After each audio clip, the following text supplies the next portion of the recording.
오늘 이 시간에는 요한복음 강의 24번째 시간입니다. 양의 문이자 목자이며 하나님과 한 분이신 예수님이란 제목으로 함께 말씀의 은혜를 나누기를 원합니다. 요한복음은 끝까지 예수님이 누구신가 이걸 계속 얘기하는 거예요. 그것을 묻고 있어요, 독자들에게. 그러면서 계속 이것을 얘기해주고 있습니다. 근데 오늘도 우리가 예수님의 세 번째 자기선언, 네 번째 자기선언을 공부하게 될 것이고, 하나님과 예수님의 관계가 어떤 것인지가 요한복음 10장에 기록되어 있다는 것을 우리가 확인할 수 있게 될 것입니다. 그래서 우리가 그 요한복음을 읽을 때는 예수님이 누구신가 이 문제와 그 예수님이 누구신가라는 이 문제는 결국에 예수님이 나에게 어떤 존재인가 이것을 자꾸 묻는 것이고요. 그 다음에 그분이 우리의 결국의 구원자이신데 이 구원자가 과연 합당하신가 라는 걸 계속 묻는 거죠. 그래서 이 예수 그리스도는 우리를 구원하기에 합당하신 하나님이시다, 전능자시다 라는 것을 계속해서 요한복음이 우리에게 얘기해 주고 있는 것입니다. 그러니까 우리를 구원할 분이라고 우리가 믿고 따랐는데 그분이 거짓 선지자다, 그분이 가짜 거짓 그리스도다. 그러면 어떻게 되겠어요? 자신의 영혼 망하는 거 아니에요, 결국에? 지금 이단이라는 그 사람들을 보면 이단의 그 대표자들을 따라가는 사람 다 그런 거 아니에요? 그분을 신으로 알고 있잖아요. 그분을 재림 예수로 알고 있잖아요. 우리 주님은 이 세상을 끝내기 전까지는 안 오실 거니까 이 땅에 와가지고 자기가 하나님이다, 자기가 예수이다, 다 거짓말이에요. 100% 거짓말. 하나님은 두 번 다시 육신을 입은다고 얘기한 적이 없어요. 오직 한 번 우리를 위해서 육신을 입으시는 거예요. 그 육신을 입었지만 유대인들은 끝까지 사람으로만 보려고 했기 때문에 문제가 생긴 거예요. 그래서 예수님이 얘기하셨잖아요. 뭐라고? 내가 누군지를 얘기해도 너희들이 믿지 않지만 내가 하는 일을 보게 되면 내가 누군지를 알지 않겠느냐 라고 얘기를 하는 거예요. 그러니까 우리가 말이죠, 이 세상에 와가지고요, 예를 들어서 신천지 이만이라, 그 다음에 하나님에게 안상웅이라, 자기가 하나님이라, 재림예수라, 보혜사 성령이라 100번 1000번 얘기를 해도 전능하심이 그들에게 안 나타나는데 그들이 나면서 소경된 자 눈 한번 뜨게 했습니까? 죽은 자를 살린 적이 있습니까? 무리를 걸어간 적이 있습니까? 창조주 하나님으로서 보여줄 수 있는 그 단 하나의 표적도 없잖아요. 말로만 입으로 씹어렁거린다고 하죠. 말로만 하는 거잖아요. 말로만. 결국에. 그러니까 예수 그리스도께서 진짜 누구신지에 관하여는 그분이 하신 말씀과 그 다음에 그분의 남겨주신 행위들, 행함들, 열매들을 통해 아는 거예요. 그런데 우리가 그 말씀의 의미는 처음에는 제자들 잘 몰랐죠. 근데 나중에 그분이 행하신 그 표적들과 기적들을 살펴보니까 이분이 하나님이다라고 나중에 그분의 말씀을 보니까 이 말씀이 이런 말씀이었구나 라는 것을 제자들이 비로소 예수님의 부활 이후에야 깨닫게 된다라는 거죠. 그래서 예수 그리스도의 말씀은 2000년이 지난 지금도 해석하지 못하는 말씀도 있다 그 말이에요. 놀라운 거죠. 그래서 오늘 우리가 이 예수 그리스도에 대해서 배우는데, 이 예수 그리스도 이분의 오늘 요한복음 10장에서는 초막절, 지난번 7장부터 시작됐지 않습니까? 생수의 강이 흘러내리는 생수의 강 설교, 그 다음에 8장에 간음하다 현장이 붙잡힌 여인, 그 초막절 끝날 불을 밝혀놓고 있을 때 그때 간음을 저질렀잖아요. 그때 썸씽이 있었나 봐요, 밤에. 그래가지고 현장에 붙잡힌 그 여인을 용서해 주시면서 주님께서 나는 세상의 빛이다 라는 두 번째 선언, 처음에는 나는 생명의 떡이다, 요한복음 6장 35절에 그렇게 얘기하고, 그 다음에 8장 12절에 나는 세상의 빛이다, 9장에서도 나면서 소경된 자를, 나면서 맹인된 자를 실로암 목가에서 고치게 한 후에 나는 세상의 빛이다 또 한번 그렇게 얘기를 하시는데, 그래서 9장에서는 그 표적 가운데에 우리가 공부를 했는데, 이 표적, 여섯 번째 표적인 나면서 맹인된 자를 고친 이 사건을 우리가 공부를 했습니다.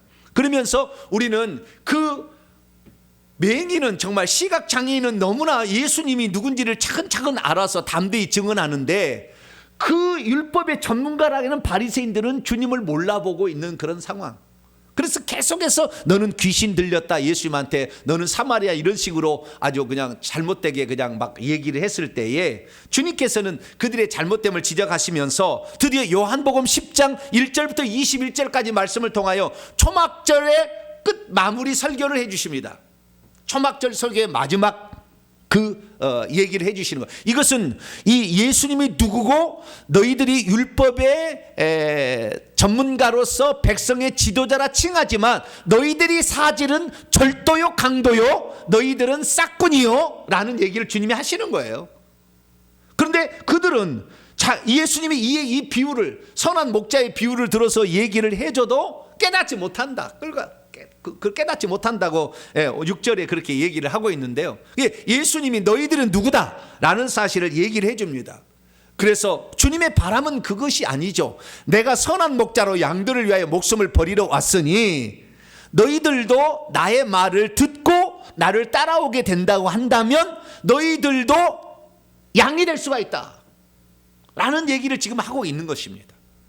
그리고 그 예수 그리스도께서 이 우리의 구원을 위한 문이 되시고 우리의 구원을 위하여 피 흘려 죽으시는, 자신의 목숨을 내놓는 선한 목자이심을 선언으로 세 번째, 네 번째 선언을 해주신 것이고, 그 다음에 한 2개월 시간이 지납니다. 수전절이 시작이 됩니다. 자, 22절 말씀을 보면 예루살렘에 수전절이 이르니 때는 겨울이라. 그래서 다시 또 이제 상황이 바뀌어요. 21절까지는 초막절 때 7장부터 시작된 설교가 끝나는 것이고, 22절부터 마지막 절까지의 말씀은 수전절, 성전 봉헌절이라 그러지죠. 그들로 말하면 9월 25일부터 8일 동안 지키는 절기예요. 우리 그 태양력으로 보면 11월이나 12월이죠. 이건 좀 더 설명하겠습니다. 그리고 수전절에 예수님께서 솔로몬 행각에서, 성전 안에 있는 솔로몬 행각에서 그들에게 하신 말씀인데, 예수님의 정체성을 또 묻습니다. 당신이 그리스도라면 밝히 말하라. 내가 지금까지 아버지의 이름으로 행한 일들이 내가 누군지를 다 알려주거늘 왜 믿느냐. 너희들이 나를 믿지 않는 것은 내 양이 아직 되지 않았다, 그 얘기를 하는 거예요. 내 양이라 한다면 내 음성을 듣고 나를 따라오게 될 텐데 내 양이 아니니까 나를 따라오지 않느냐.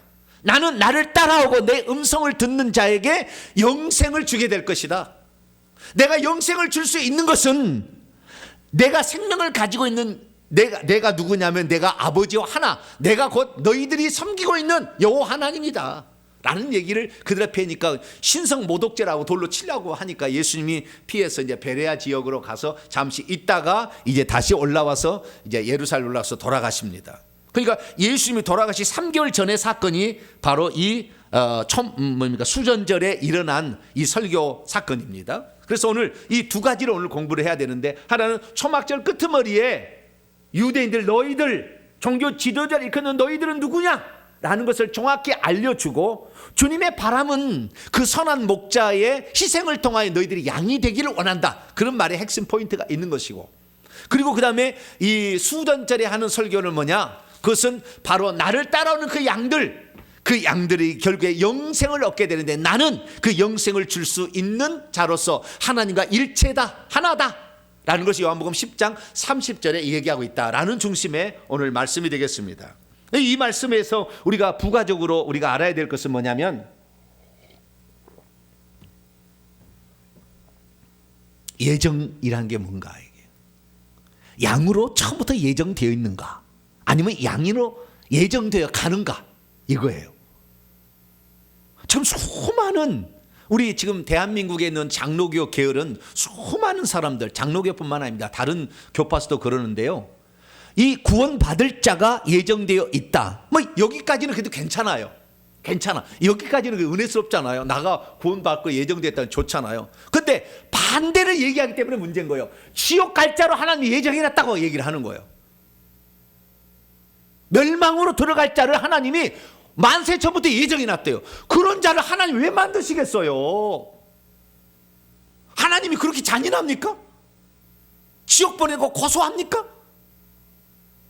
그런데 그런 하나님, 아주 악한 하나님, 독한 하나님을 만들고 있다 그 말이에요. 예정론이 말이죠. 그래서 그 예정론의 이 헛방이 뭔가 원문의 직역에서 제가 딱 말씀을 드릴 테니까 얼마나 이게 잘못되었는지 그 부분에 관해 제가 또 부가적으로 살펴보게 될 거고요.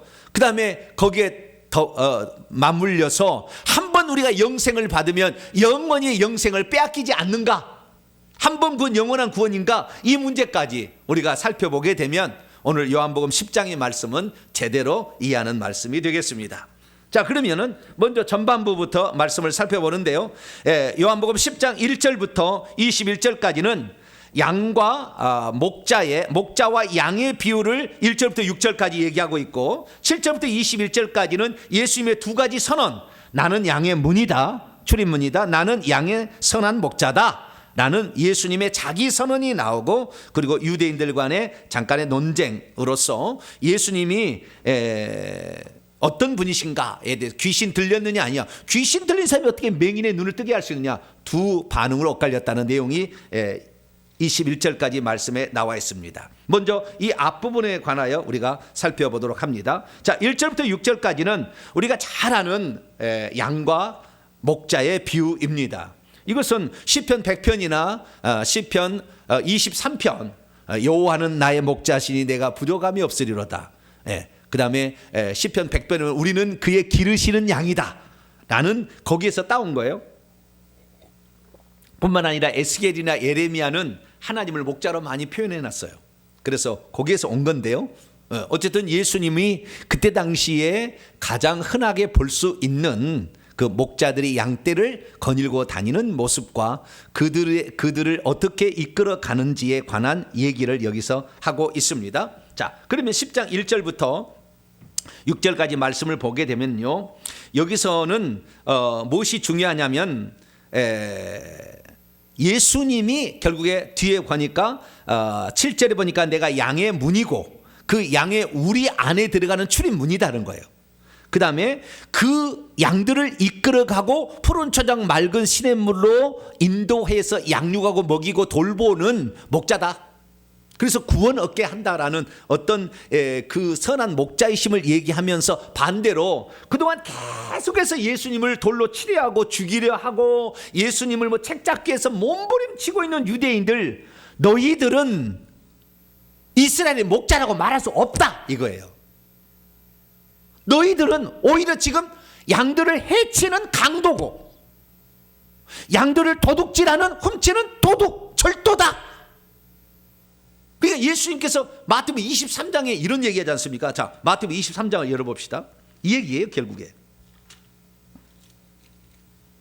마태복음 23장 13절부터 15절까지 이 얘기입니다. 이 얘기. 마태복음 23장 13절에서 15절 시작. 화 있은진저 외식하는 서기관과 바리새인들이여, 너희는 천국문을 사람들 앞에 닫아버리고 너희도 들어가지 않고 들어가라 하는 자도 들어가지 못하게 하는도다. 화 있을진저 외식하는 서기관과 바리새인들이여, 너희는 교인 한 사람을 얻기 위하여 바다나 육지를 두루다니다가 생기면 너희보다 배나 더 지옥 자식이 되게 한다. 천국문은 닫아버리고 지옥 자식이 되게 만드는 그 서기관과 바리새인들, 그러니까 종교 지도자라고 율법 해석자라고 자기들이 구원으로 안내한다고 그렇게 주장을 하지만 실제적으로 그들은 지옥 데려가고 있는 사람들이다라는 거예요. 왜요? 하나님 구원하러 오신 그 하나님, 구약에 그렇게 4,000년 이상 예언된 그 메시아가 왔는데도 끝까지 인정하지 않으려 하잖아요. 왜? 자신의 기득권을 내려놔야 되니까.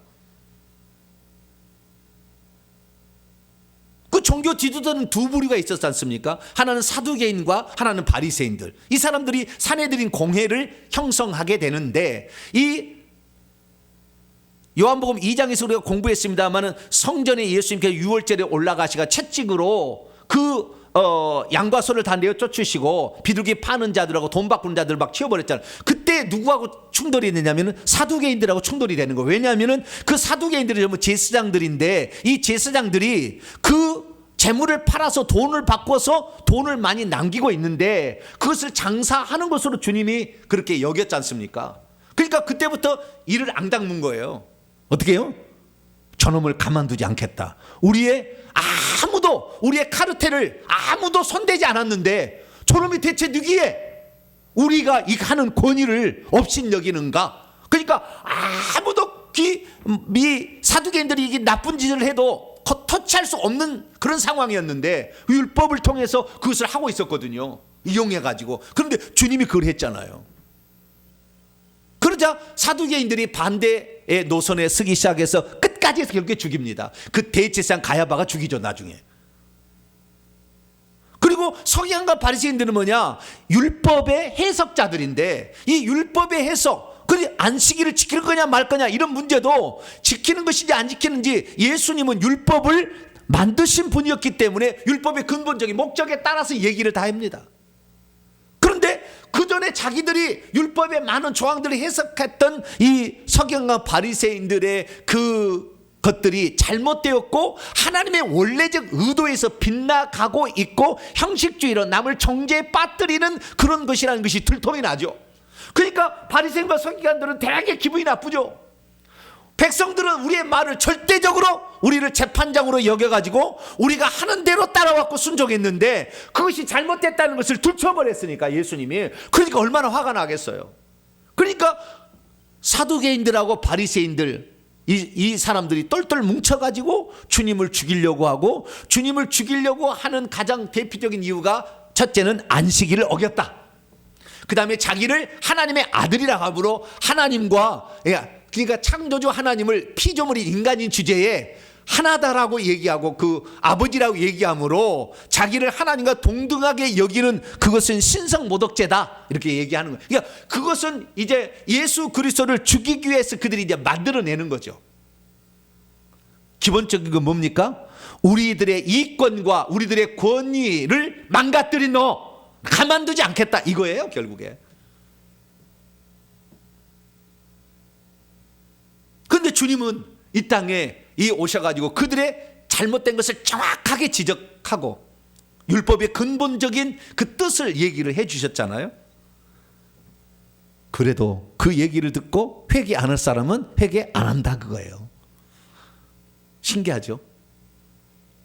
네, 아무리 회개하라고도 회개 안 한다. 그리고 예수님을 메시아라고 오늘도 이제 하방 그 수전절에 물어봐요. 자, 24절 한번 봅시다. 먼저 24절 묻습니다. 시작. 유대인들이 에워싸고 이르되 당신이 언제까지나 우리의 마음을 의혹하게 하려 하나이까? 그리스도이면 밝히 말씀하소서. 아니, 그러니까 주님께서 지금까지 그리스도임을 말씀 안 하셨나요? 그런데 유대인들은요, 이 종교 지도자들은 예수님을 그리스도가 아니라고 보는 거죠. 아니라고 보는 이유는 두 가지. 첫째는 너는 요셉의 아들이지 않느냐 이거예요. 예수님은 계속 나는 하늘에서부터 왔다. 아버지로부터 보내심을 받았다. 나는 요셉의 아들이 아니요. 요셉의 씨가 안 들어갔잖아요. 나는 요셉의 아들이 아니고 나는 하나님 아버지께서 나를 이 땅에 보내셔. 나는 하늘로부터 왔고 아버지로부터 왔고 하나님으로부터 왔다. 나는 하나님의 아들이다 라는 걸 얘기를 하는데, 그 메시아라는 것은 하나님으로부터 왔다고 얘기하는데 계속해서 너는 목수의 아들, 너는 요셉의 아들이다 이렇게 보는 것이에요. 이렇게 그러니까 인간으로만 보고 하나님으로 관계를 보지 않으려고 하는 것 때문에 그 메시아라고 인정 안 하는 것이고, 두 번째는 뭐냐면 갈릴리 출신, 나사렛 출신이라는 것 때문에 인정하지 않는 거예요. 왜냐하면 갈릴리에서는 선한 것이 나을 것이 없다. 그런데 예수님은 갈릴리 나사렛에서 사셨지만 어릴 때 태어날 때는 어때요? 그의 엄마 아빠가 호정령 때문에 베들레헴 가서 원정 출산하고 왔잖아요. 그리고 애국까지 갔다가 한 5살쯤에 올라왔잖아요. 그러니까 어릴 적에는 감춰져 있었어요. 그러니까 계속해서 그 얘기를 꺼내서 얘기를 하는 거죠. 자, 요한복음 6장부터 한번 잠깐 찾아볼까요? 요한복음 6장 42절을 한번 볼까요? 42절 시작. 이르되 이는 요셉의 아들 예수가 아니냐. 그의 부모를 우리가 아는데 자기가 지금 어찌하여 하늘에서 내려, 나는 하늘에서 내려온 참떡이라 그러니까 네가 어떻게 하늘에서 온 자냐, 너는 요셉의 아들이지 않느냐, 계속 그렇게 얘기를 하는 거예요. 자, 7장에 또 넘어가 볼까요? 7장 40절에서 42절까지. 7장 40절 42절 시작. 이 말씀을 들은 무리 중에서 어떤 사람은 이 사람이 참으로 그 선지자라며 어떤 사람은 그리스도라 하며 어떤 이들은 그리스도가 어찌 갈릴리에서 나오겠느냐. 성경에 이르기를 그리스도는 다윗의 씨로 또 다윗이 살던 마을 베들레헴에서 나오리라 하지 아니하였느냐. 너는 갈릴리 출신이라는데 갈릴리에서 선한 것이 나오겠어? 처음에 나다나엘 하듯이 똑같이 얘기를 하는 거죠. 근데 그렇게 함으로써 예수님을 메시아가 아니다, 저것은 하나님의 아버지라고 얘기함으로 하나님과 관계를 맺어서 거짓말을 하는 귀신 들린 자고 참남죄를 범한 자다, 이런 식으로 계속 매도하는데 속에 가장 깊이는 뭐요? 바리새인들의 율법의 권위를 무시하고, 율법 해석의 권위를 무시하고, 사두개인들의 이권, 돈을 못 벌게 만든 그것이 배가 아프고 그것이 그냥 기분 나쁜 거였죠. 사람이요, 악한 마음을 품으면 뭔 일을 해도 쓸데없다고요. 뭔 일을 아무리 좋게 해줘도, 여러분 선한 마음을 갖게 되길 축원합니다. 악한 마음을 품으면 뭐든지 무슨 얘기라도 안 믿어요. 무슨 얘기라도 그렇게 되는 거예요. 그래서 예수님께서 결론적으로 이제 초막절, 이제 곧 있으면 6개월 뒤면 돌아가시니까 이 초막절 때는 이제 그들의 실상을 얘기해 줍니다. 그래서 행여라도 주님의 말씀을 예수님이 죽고 부활한 후에 듣고 깨달아서, 아, 그때 그 말을 하셨지, 그 말이 이 말이었구나 라고 깨달을 수 있도록 하기 위하여 주님의 최종적인 권고적인 말씀을 지금 양과 목자의 비유를 통해 말해주고 있는 것이죠. 자, 요한복음 10장 1절부터 보게 되면은 내가 진실로 진실로, 얼마나 강조합니까? 2번을 얘기하는 거 보니까 진실로 진실로 너에게 얘기한다. 출입문들을 통하여 양의 우리에 들어가지 아니하고 또 다른 데로 넘어가는, 이게 번역이 잘못됐어요. 다른 곳에서부터 올라가고 있는, 그러니까 그 양들을 모아놓고 있는 그곳에 담이 있든지, 그래서 그걸 기어서 넘어가는, 그래서 올라가고 있는 자는 절도, 그러니까 이 문들을, 출입문들을 통하여 가지 않는 자는 다 절도도 강도다는 거예요. 이게 정통 이 주님께서 구약에서 약속했던 그 말씀을 따라 행하지 않는 모든 자들은 결국에 양을 훔치는 자고, 양을 이용해 먹는 자고, 양을 괴롭히는 자고, 양을 해치는 자다. 오직 양을 위하여 목숨을 바칠 자는 하나님께서 약속하던 그 메시아뿐이다 라고 얘기를 하는 거죠. 그래서 2절 출입문으로 들어가고 있는 자만 오직 양의 목자다. 근데 문지기가 있는데요, 이 문지기는 그 목자를 위하여 출입문을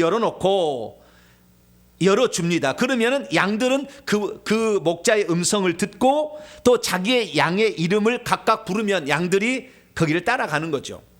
이렇게 하는 거야. 규미태점 그러면 오는 거예요. 뭐라고요? 규미태점 얼루 가 그러면 다 오는 거예요. 얼룩에 오는 거예요. 이름을 다 아는 거예요. 보통 300마리 400마리 이렇게 했다고 그래요. 그러니까 300마리 400마리의 특징들을 다 알고 있는 거예요. 양의 목자는. 그래서 다 그 이름을 하나씩 이렇게 부르는 거죠. 전박아 이렇게 부르면 전박이 오는 거죠. 짤로 가 그러면 다리 짤로 가는 하나 오는 거예요. 이렇게 쭉 오는 겁니다. 이름을 불러내는 거예요. 불러내는데 4절 자기 자신에 속한 양들을 다 내어 후에 앞서 인도가며 양들이 그의 음성을 하고 따라옵니다. 그래서 이 목자마다 특이합니다. 어떤 목자는 피리 같은 걸 준비해요. 그래서 피리를 이렇게 하면은 그 양들은, 그 목자는 그 피리를 이렇게 하면은, 아, 우리의 지금 목자께서 어디로 가는 모양이구나. 저는 삐르 아, 이것은 이건 우리 목자 아니야, 이건 다른 목자야, 이렇게 알아듣는 거죠. 앞서 쭉 이렇게 갑니다. 그런데 이 5절 말씀 보니까 다른 이에게 속한 이죠. 다른 이에게 속한 자, 타인의 음성은 알지 못하는 자 타인을 따르지 아니하고 도리로 도망한대요. 예수께서 이 비유를 말했는데 이 비유는 파라볼레라는 비유가 아니고요. 이것은 파로이미아는 격언이다라는 거예요. 이게 양과 목자의 은유로서 이것을 얘기해 주고 있습니다. 지금 이 얘기를 주님이 하는 것은 뭐냐면 너희들이 지금 양들을 인도해서 천국까지 데려간다고 얘기를 하고 있는데 너희들이 진짜 목자냐? 지금 그 얘기를 하는 거예요. 천국문을 닫아버리고 배나 지옥 자식 만들고 있는 너희들이 과연 선한 목자냐? 지금 이 얘기를 질문을 던지고 있는 것이죠. 그러면서 목자라는 것은 무엇이다? 라는 걸 얘기하는 거예요. 근데 여기서 문지기는 뭐냐면 문지기라는 것은 밤이 되지 않습니까? 양떼를 치는데 밤이 되게 되면 울타리 안에다가 여러 목자들의 양떼를 같이 집어넣어줘요. 그래서 그 안에 보호를 해주는 겁니다. 일이나 뭐 이런 늑대로부터 그래 보호를 해주고서 아침 되면 다시 목자들이 자기 양떼를 데리고 가는 거예요. 여러 양떼들이 있는 거죠. 목자 밑에 있는. 그래서 이 문지기는 따로 문지기가 있을 수도 있고 그 다음에 목자들 중에서 한 사람이 매일마다 다르게 돌아가면서 문지기가 되어서 보초를 써주는 거죠. 그 역할하는 게 문지기입니다. 그리고 문지기에 대해서 칼빈은 하나님이다. 이 문지기가 문을 열어줘서 예수님을 따라서 구원을 받으라고. 어떤 사람은 이게 세례 요한이다. 미리 와가지고 준비했다가 예수님께 안내해줬으니까. 어떤 사람은 이 성령이시다. 뭐 이렇게 얘기하기도 하고 뭐 여러 개 얘기를 합니다. 또 어떤 사람은 구약의 모세였다. 율법의 대표가 복음으로 안내해줬으니까 이런 식으로 해석합니다만은 어쨌든 뭐 어떤 해석이든 상관없습니다. 비유로 지금 말씀하는 거니까 핵심은 뭐냐면 양의 목자라고 일컬어지는 너희들이 오히려 양을 도둑질하고 양을 괴롭히고 해치고 있다라는 걸 지금 말하려고 하는 거예요. 그러면서 진짜가 뭐냐? 양의 문은 이런 것이고 양의 출입문은 이런 것을 가리키는 것이고 양의 목자는 이런 것이라는 것이 7절부터 이제 예수님이 얘기하므로 7절과 9절에는 나는 양의 문이다. 예수님의 세 번째 자기 선언. 11절과 14절은 나는 선한 목자다 라고 하는 네 번째 자기 선언을 통하여 목자라는 것은 이래야 목자다 이 얘기를 하는 거예요. 너희들이 목자라고 얘기하지만 말이 그 목자는 것이지 진짜 목자는 이런 거다. 목자가 아닌 절도요, 강도요, 타인은 이런 거다 라는 것을 여기서 이제 얘기해 주는 것이 7절부터입니다. 7절부터 보게 되면 그러므로 예수께서 다시 이르시되 내가 진실로 진실로 너에게 말하니 나는 양들의 출입문이다. 출입문이라는 의미는 뭡니까? 자, 그 뒤에 나옵니다. 나보다 먼저 온 자는 다 절도요, 강도다. 그러니까 나를 사칭하고 있지 너희들은 목자가 아니었다라는 거죠. 9절 내가 문이니 누구든지 나로 들어가면 구원을 받아야 문이라는 거예요. 그 문은 뭐냐? 보호를 받잖아요. 밤 되면 보호를 받고 구원을 받는 거잖아요. 그러니까 그 문들을 통과하면 구원을 받았는데 이 사람들이 문들을 통과하면 지옥문으로 가잖아요. 지금 그 문이라는 의미는 뭐냐? 구원으로 안내하는 문이다 이런 의미예요.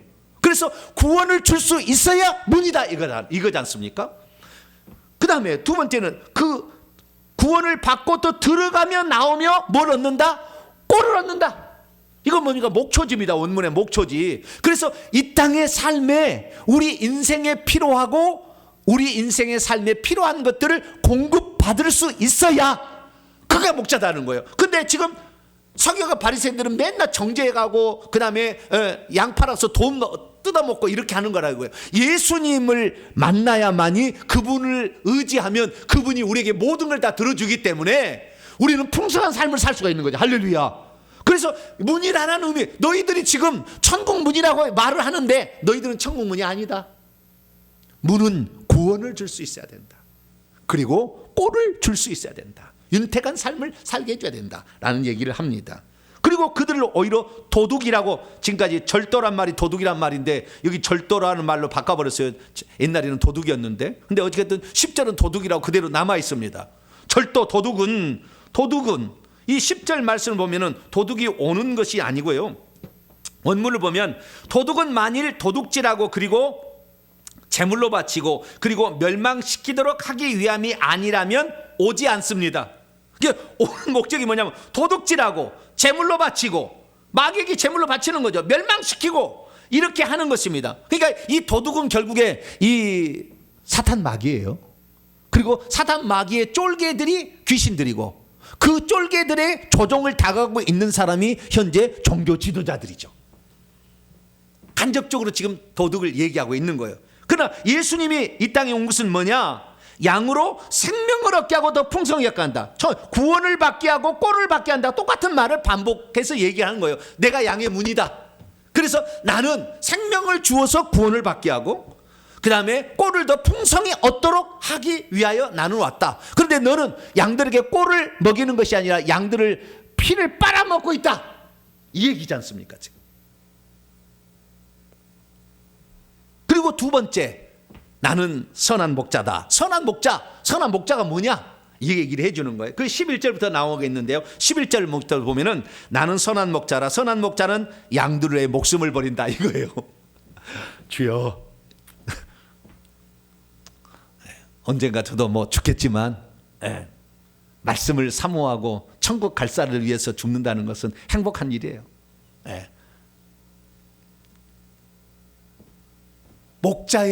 선한 목자는 뭐냐? 자기의 목숨을 양들을 위하여 바치는 거예요. 이게 목자라는 거예요. 근데 양들의 피를 빨아먹고 있잖아요. 돈을 뜯어먹기 위해, 백성들은 돈을 뜯어먹기에 장사하고 있잖아요. 그들 말 한마디로 지옥 가고 천국 갈 수 있는 재판장 노릇을 하고 있기 때문에 막 아부를 하고 돈을 바쳐야 좋게 해석을 해주잖아요, 율법에. 그래서 그 윗대가리 노릇을 지금 하고 있잖아요. 그건 목자가 아니라 그 말이에요. 그 재판장 노릇을 하고 있는 건데, 재판장은 오직 하나님만 재판장인데 잘못된 재판을 지금 하고 있는 거라 그거죠. 그러면서 너희들은 뭐냐 그러면은 너희들은 싹꾼이다 이거예요. 돈 때문에 일을. 그래서 이 싹꾼이라는 말은 고용된 품꾼이라는 의미입니다. 돈 받고 그 양떼를 치라고 일시적으로 맡겨놓은 거예요. 그러니까 싹꾼이다. 그 싹꾼의 특징은 뭐냐? 12절 나와 있어요. 13절까지. 싹꾼은 목자도 아니고 양도 제 양이 아니죠. 그러니까 이리가 양들을 물어가려고 오게 되면 양들을 내버려 두고 도망칩니다. 그러면 이리가 양들을 낚아채가지고 흩어버리죠. 그들이 도망치는 것은 싹꾼인 까닭에 양에게 관심이 없기 때문이에요. 원문에 양에게 관심이 없어요. 오직 돈 이렇게 해서 재물 많이 팔아서 돈 받아야 되고, 이렇게 재판을 잘해서 잘 해달라고 부탁을 받아서 돈을 받고, 오직 돈의 목적이 있다는 거예요. 이게 싹꾼의 특징입니다. 그래서 지금 이스라엘 민족의 종교 지도자 자칭하는 그들을 뭐라고 얘기하냐? 너희들은 지금 싹꾼인지 아닌지를 살펴보아라, 이렇게 얘기를 하는 거죠. 그리고 두 번째 이 목자의 특징을 얘기하는데, 첫 번째는 선한 목자는 양들을 위하여 목숨을 버리는 것이고, 두 번째 14절, 양도 나는 양을 알고 양도 나를 안대요. 이게 목자의 특징입니다. 그러니까 양의 형편을 아는 거예요. 목자는 저 양은 어떤 형편에 있다. 그래서 그 형편에 따라서 이렇게 지도를 하고, 저 양은 저렇게 있으니까 이렇게 지도를 해야 되겠다라는 걸 알고 있다는 거예요. 그 다음에 양도 저 목자가 나를 사랑해서 아껴서 저 말을 하고 있다. 어떤 양은 이렇게 생각해요. 목자가 하면 나를 치려고 목자가 저렇게 얘기했다 막 그래요. 그 사람 지금 뭐 때문에 지금 뭐가 지금 잘못된 거예요. 어느 목자가 자기 부모가 자기 자식을 칼로 치려고 그렇게 하겠어요? 그런 사람은 없어요. 서로 안다는 겁니다. 마치 15절, 아버지가 나를 아시고 내가 아버지를 아는 것처럼 이렇게 안다는 거예요. 그게 두 가지 특징이에요. 선한 목자는 양들을 위하여 자신의 목숨을 내놓는 것이고, 두 번째는 양들과 목자가 서로 안다라는 거예요. 아버지가 아들을 알고 아들이 아버지를 알듯이. 그래서 양들을 위하여 목숨을 버립니다. 그런데 그 양들이 범위가 어느 범위인지 16절에 얘기하고 있는데요. 이 우리 안에 들지 아니한 다른 양들, 이방인들입니다. 지금은 유대인들만 지금 이제 구원을 받기 위해서 이스라엘 집에 잃어버린 양에게로만 가라. 그래서 지금은 이스라엘 백성만 구원을 받게 되지만 앞으로는 우리에 들어있지 않는 다른 양들도 있는데 내가 그들도 인도할 것이다. 그래서 그들도 내 음성을 듣고 한 무리가 아닙니다. 한 양떼가 되어서 한 목자인 나에게 있을 거다. 그래서 이방인들이 예수 그리스도를 말미암아 이제 구원받을 시대가 도래할 것임을 얘기하고 있죠. 많은 사람이 뭐예요? 지금도 이스라엘 민족은요, 자기 민족만, 유대인들만 구원을 받는데 착각하고 있는 거예요.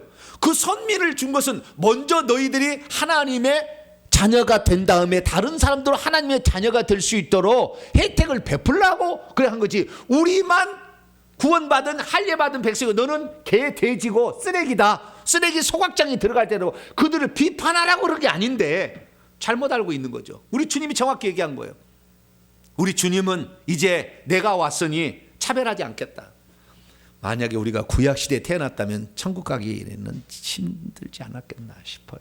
성 바뀌죠. 아무리 잘 해봤자, 그죠? 지옥은 아니지만 성 밖에 세종대왕이나 뭐 이런 사람들처럼 성 밖은 가겠지만 12진주문 안에는 어린 양의 생명책 이름이 기록되어 들어가는데 못 들어갈 건데, 지금 시대 그리고 마지막 시대에 모든 말씀을 거의 알 수 있는 시대에 우리가 지금 살고 있고 이 말씀을 듣는 것 자체가 우리는 감사합니다. 할렐루야.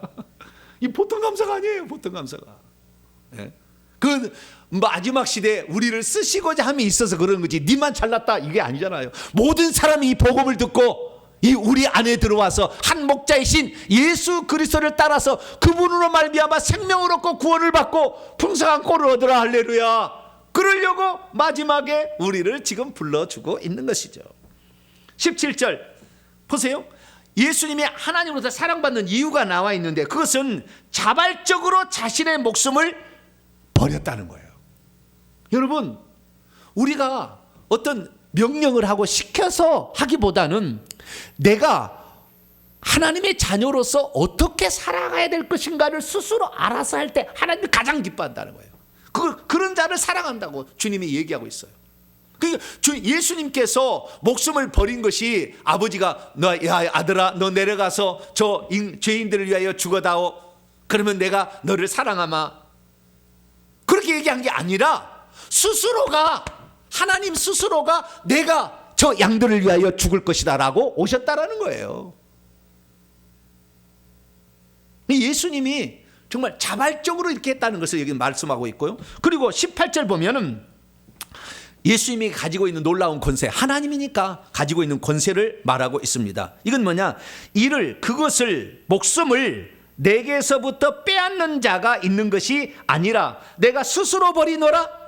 나는 버릴 권세도 있고 그 목숨을 버릴 권세도 가지고 있고 다시 얻을 권세도 가지고 있으니 이 계명, 엔톨레죠. 엔톨레.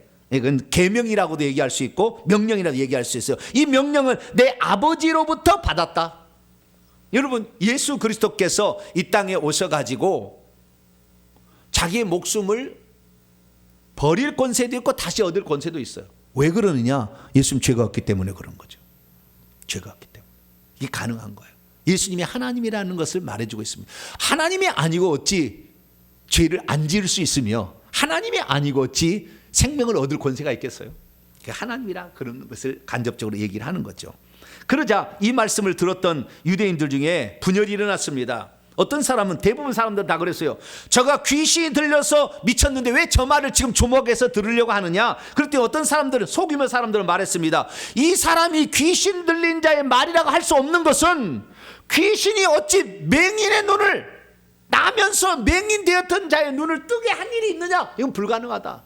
그렇기 때문에 저 사람의 행위를 통해서 저 사람 말도 믿을 만하다 라고 평가를 한 거죠. 잘한 거예요, 못한 거예요?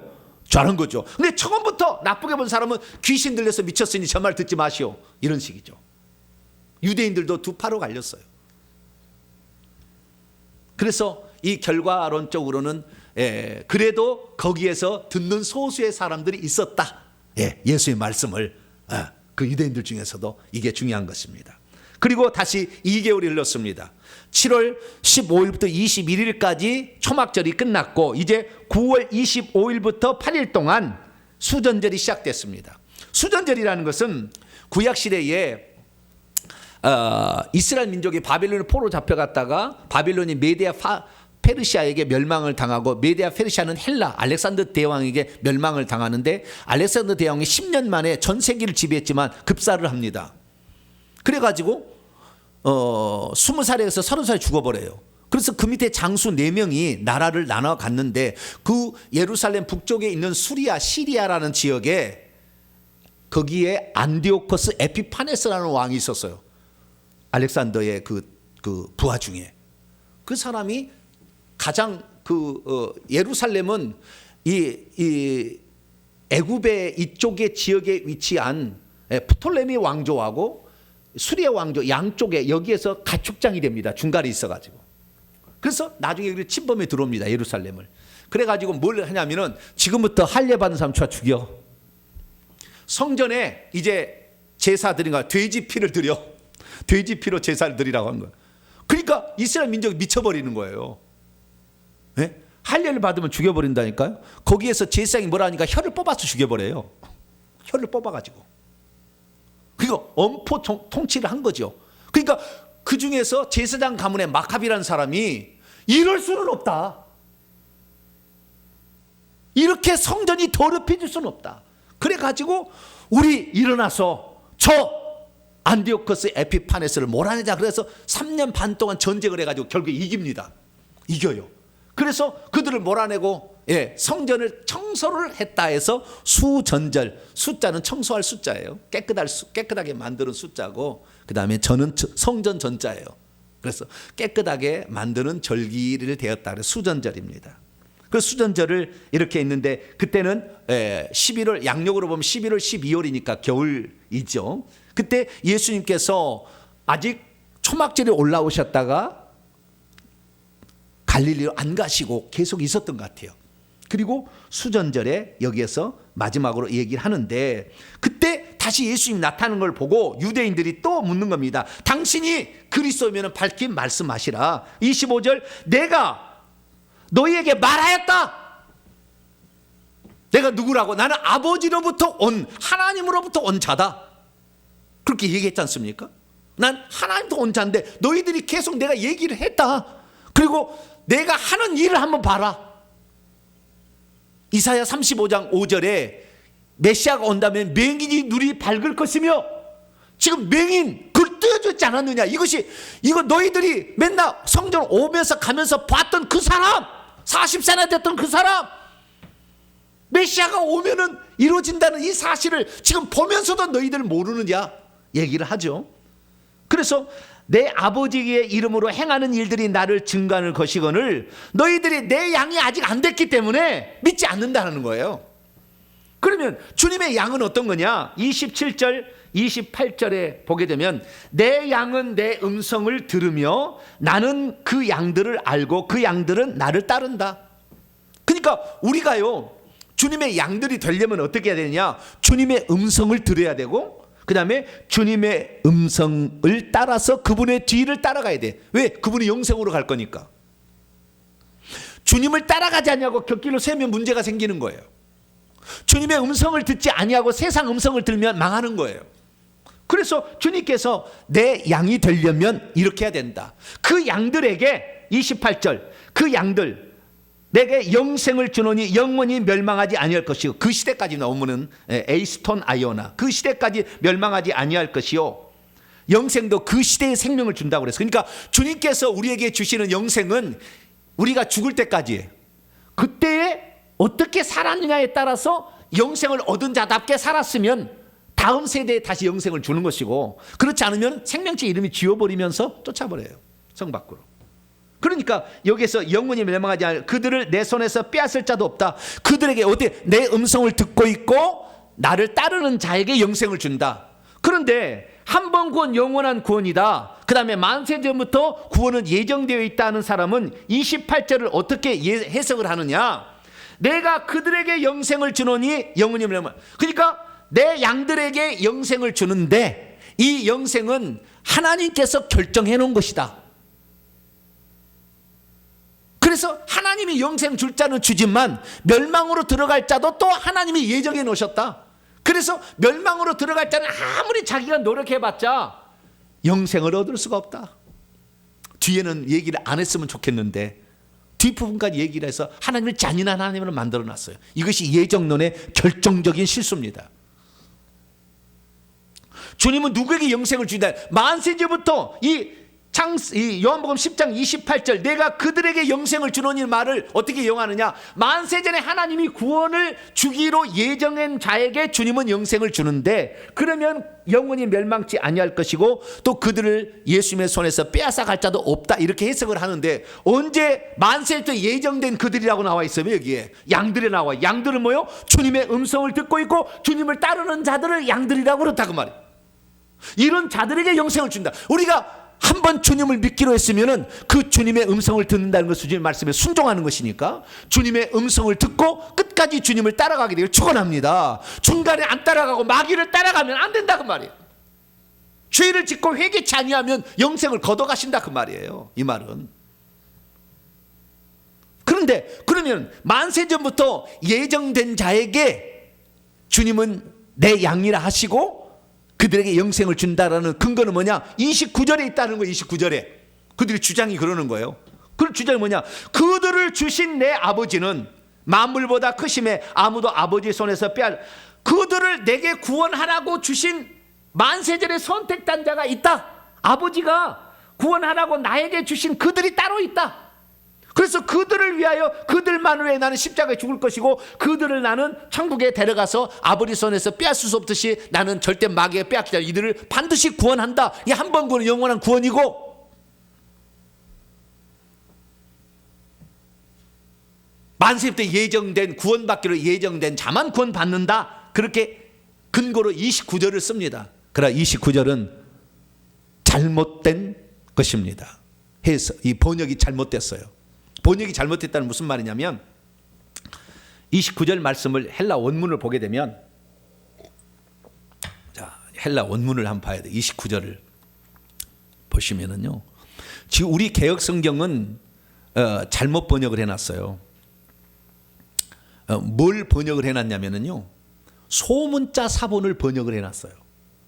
그런데 성경은 소문자 사본으로 먼저 쓰인 게 아니고 대문자 사본으로 먼저 쓰였어요. 그래서 바티칸 사본이랄지 그다음에 그 알렉산이 아니라 아이고 주여 신의 산 바로 밑에 있는 그 뭐지 갑자기 생각이 안 나네. 거기에 대문자 사본이 있는데 이 대문자 사본이 먼저 나왔고 8세기 지나서부터 소문자가 조금 나오기 위해서 11세기 12세기에 나중에 나오는군요. 소문자 사본은 많이 고쳐버렸어요. 성경을. 대문자 사본은 원래 있었던 가장 초기에 쓰인 사본인데 29절 말씀을 우리 개역성경은 소문자 사본을 갖다가 집어넣어놨어요. 왜 소문자 사본을 집어넣냐면 그래야만이 만세전 예정론을 얘기하기가 좋거든. 그러려고 아예 변형을 시킨 거거든 이게. 그것을 갖다가 써놓은 거예요. 왜? 한 번건 영원한 구원이고 만세전 예정론을 주장하는 자들이 주장하려고 일부러 성경을 소문자 사본, 우리 개역 성경 가운데 이 개역 성경은 전부 다 대문자 사본을 번역한 거예요. 이 부분만 요한복음 10장 29절만 소문자 사본을 번역해 놨다니까. 웃겨요, 웃겨. 왜? 만세전 예정론을 이 교리를 이게 맞다고 하려고 이걸 집어넣는 거예요. 이 엉터리. 대문자 사본 뭐라고 돼 있냐? 이렇게 돼 있어요. 29절 이렇게 돼 있어요. 내 아버지께서 나에게 주신 채 있는 바인 그것은 모든 것들보다 더 큽니다. 그러니까 예수님께 하나님께서 주신 어떤 것이 있다는 거예요. 그것은 양을 말하는 게 아니에요. 그것이 그들이 안 들었어. 양떼를 말하는 게 아니라고. 그런데 아버지께서 예수님에게 주신 채 있는 바 그것은 모든 만물보다 더 크다.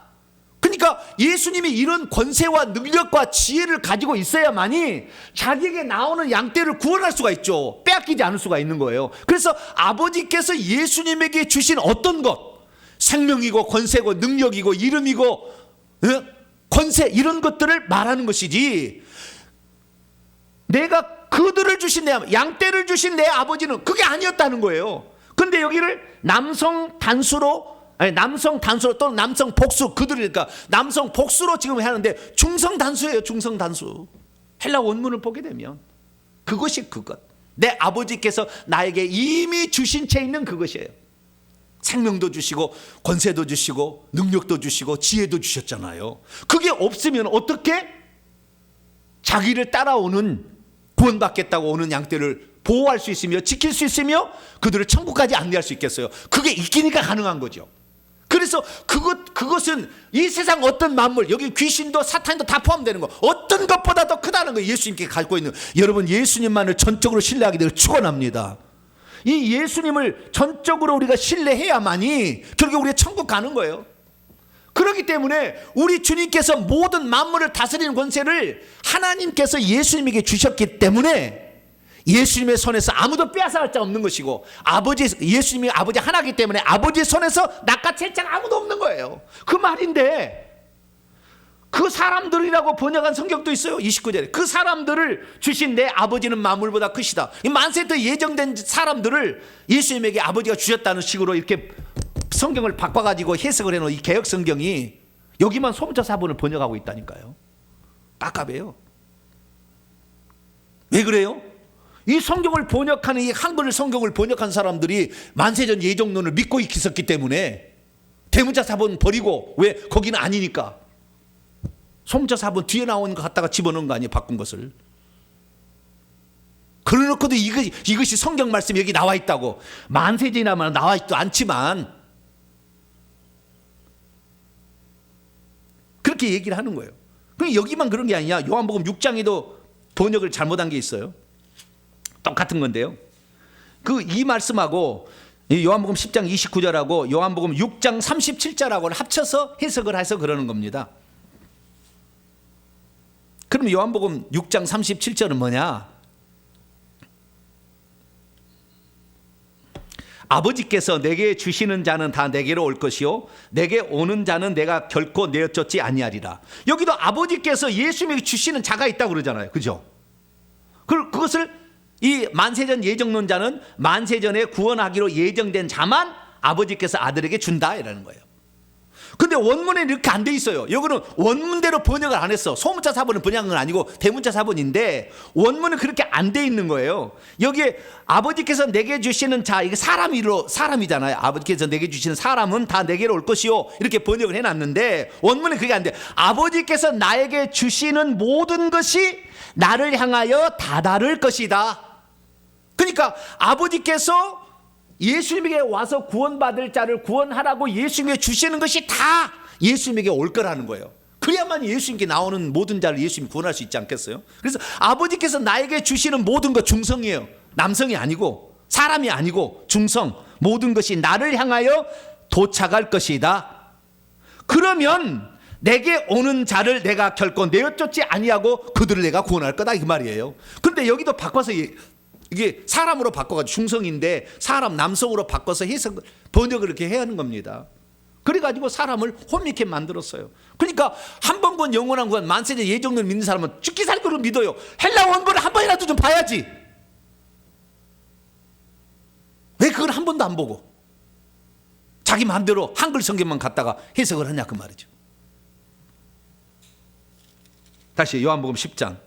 그래서 여기에서 지금 이 예수 그리스도께서 이 아버지께서 나에게 준 거 있는 거, 아버지는 모든 사람이 구원받기로 해요. 디모데전서 2장에 보면 하나님은 모든 사람이 구원을 받으며 진리의 지식에 이르기를 원하셔요. 그래서 모든 사람이 구원받도록 주지만, 그러니까 천국에서부터 지옥 자식으로 만들어가지고 영혼을 집어넣어준 사람은 없다 그 말이에요. 천국에 다시 들어오라고, 본향으로 들어오라고 이 땅에 보냈다 그 말이에요. 근데 여기에서 있으면서 우리는 태어날 때부터 모체로부터 벌써 귀신의 공격을 받아가지고 사탄 마귀의 뱀의 공격을 받아서 우리가 하나님을 믿을 거냐 말 거냐 고민하고 있는데 하나님께서 때로 성령의 은혜를 주시고 주변의 사람을 통하여 예수 믿을 수 있도록 우리에게 권면하게 될 때 그걸 믿을까 말까 우리가 결정하는 거잖아요. 그때에 우리가 번떡 정신을 차려가지고 이 주님의 말씀을 따를 것인가를 결정해서 따라가는 자는 영생을 얻을 것이고 계속 마귀의 음성을 따라가는 자는 망하는 거예요. 그래서 예수님께서 뭐라고 하느냐, 요한복음 10장 30절에 나와 아버지, 원문입니다. 나와 그리고 아버지 곧 우리는 하나이다.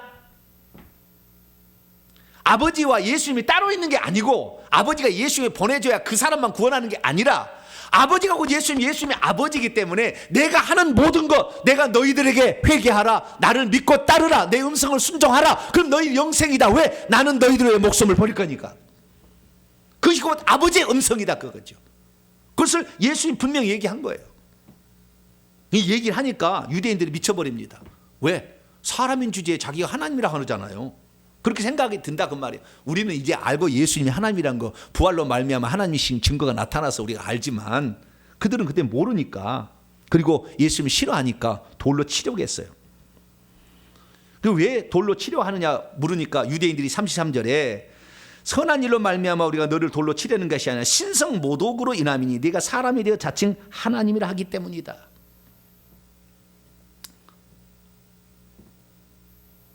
예수님 말씀하십니다. 야, 그러면 내가 이 말을 한번 해볼게.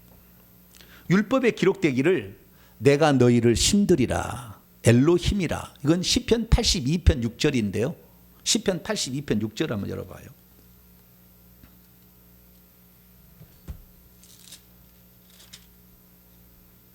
이 말을 인용한 거예요, 주님이. 내가 하나님의 아들이다. 내가 하나님과 하나님과 하나다라는 말을 한 것이 틀리지 않았다라는 것을 하나의 구약 성경을 인용해서 말을 하는 거예요. 시편 82편 6절입니다. 시작.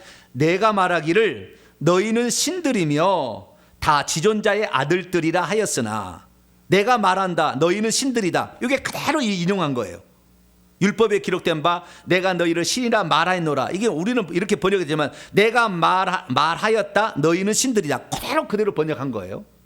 그럼 뭐냐? 여기 내는 여호와가 말하는 것이고요. 너희는 뭐냐면은 재판을 담당하는 자들을 지칭하는 말입니다. 그러니까 하나님이 원래 재판장인데 그 보좌에 앉아서 재판하지 않습니까? 근데 그 재판하는 자에게 그것을 위임한 것은 너희들이 나의 직무를 대신하여 재판의 직무를 수행하고 있다라는 거예요. 그래서 그들을 신들이라고 불러준다라는 거예요. 이게 시편의 말입니다.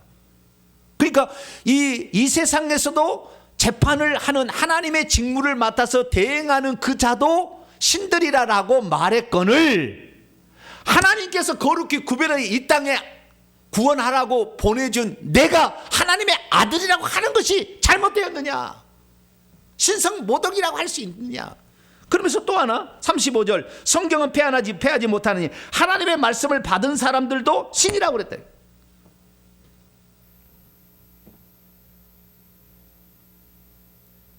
하나님의 말씀 성령의 감동을 받은 사람도 신이라고 이렇게 불렀거늘 하나님이 직접 육신을 입고 내가 하나님의 아들이라고 말한 것 때문에 신성 모독이라고 할 수 있느냐? 그러면서 37절에 내가 내 아버지의 일을 행하지 아니한다면 나를 믿지 말라. 그러나 내가 그것을 행하고 있다면 나를 믿지 아니할지라도 그 일은 믿으라. 그러면 너희가 아버지께서 내 안에 계시고 내가 아버지 안에 지금 상호 교류하며 하나님이 내 안에 내가 아버지 안에 있어서 그 일을 하고 있다. 내가 하는 말은 내가 하는 것이 아닌데 아버지께서 그의 일을 지금 하고 있는 것을 알게 될 것이다 라고 얘기를 합니다. 그러니까 예수님을 죽이려고 달려드는데 예수님은 순간적으로 사라집니다. 여기는 그렇게 안 나왔지만 순간적으로 사라져버려요. 떠나버립니다. 그리고 40절에 요단 저편 세례 베풀던 요한이 세례 베풀던 그 베레아 지역으로 가 있었습니다. 그랬더니 많은 사람이 거기까지 따라와서 말했습니다. 요한은 아무 표적도 행하지 않았지만 요한이 당신을 가리켜 하는 말은 다 참입니다. 당신은 그리스도이십니다. 고백하는 자들이 있어서 많은 사람이 예수를 믿었다라는 것입니다. 자, 우리가 이제 다 마쳤습니다. 사람의 그 완악함과 그 미워하는 마음은 끝이 없어요. 이것을 회개치 않으면. 그런데 그 모든 것은 결국에 기득권, 돈, 명예 여기에 달렸어요. 이거 내려놔야 돼요. 하나님이 기득권 가지고 간다면 인간 지옥 보내버리고 다른 새로운 종족을 창조하셨어야 돼요. 그러나 하나님은 당신이 만들었던 그 인간이 죄짓고 영원히 지옥에 가는 것을 마음 아파하시고 당신의 모든 권세 다 내려놓고 피조물이 되셔서 이 땅에 오신 겁니다. 그분을 우리는 예수님이라고 부르는 것이죠. 하나님이 아들 시켜가지고 달랑 일을 한 게 아니에요. 그런데 많은 사람들은 이 사실을 정확히 모르고 또 한번 믿으면 영원 구원이라고 착각하며 살아가고 있어요. 오늘도 주의 음성을 들어야 되고 주님의 뒤를 따라가야 되는 것인데 그렇지 않고도 나는 구원받을 수 있다 생각하는 거죠. 물론 믿음과 회개를 통해 하는 거지만 그 믿음이 결국에 행함으로 열매를 통해서 드러나지 않으면 그 믿음을 온전하다고 할 수 있겠느냐? 야고보 2장에 그렇게 얘기했지 않습니까? 그래서 오늘 우리 자신을 돌아보면서 우리들은 나의 어떤 기득권 다 내려놓고 돈 욕심 때문에 이 많은 게 다 나왔는데 세상 그런 내려놓고 주님께 드리는 거예요. 결국에 우리가 드리지 못한다면 결국에 이건 그 세상 못 포기한다는 거지 않습니까? 그래서 우리가 하나님 앞에 헌신하고 사랑하고 그리고 내 자신을 내려놓고 남을 위해서 나를 내어주는 이런 삶을 살게 되는 것이 구원받다다운 삶이니까 그런 삶을 통하여 우리의 구원을 완전히 이루어가는 복된 성도가 되길 간절히 바랍니다. 거룩하신 하나님 감사합니다. 오늘 요한복음 10장을 통하여 예수님만이 구원의 유일한 문이요 그분은 우리를 위하여 목숨을 내놓는 선한 목자였음을 알게 하시고 그분이 곧 하나님 자신으로서 우리를 구원하러 오신 자기를 비워 종의 형체를 가지신 분인 것을 알게 하시니 감사합니다. 이 예수님만 영원토록 사랑하고 이 예수님의 음성에 순종하고 이 예수님만 따라가는 자 되게 해 주옵소서. 우리 주 예수 그리스도의 이름으로 기도하옵나이다.